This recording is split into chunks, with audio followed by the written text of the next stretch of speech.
minute, écoute-moi et prends le temps, une minute. J'ai une minute à peu près pour vous faire comprendre comment utiliser la définition de la distance entre deux points.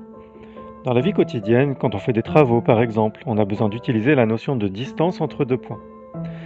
Sur cette figure, on nous donne 3 points non alignés et on connaît 2 distances entre ces points.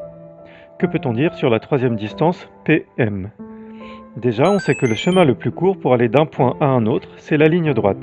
Donc ici, c'est le segment PM. Si on passe du point P au point M en passant par un autre chemin que la ligne droite, alors ce chemin est forcément plus long. On peut donc affirmer que la distance PM est inférieure à la somme des distances PN et NM. Et donc que la distance PM est inférieure à 9 cm. Pour la question 2, on nous donne des indications sur un point O à placer. Si on additionne les distances PO et ON, on remarque qu'on obtient 3,4 cm, qui est exactement la distance entre les points P et N. Le segment PN étant le chemin le plus court pour aller du point P au point N, on en déduit que le point O est forcément sur le segment PN.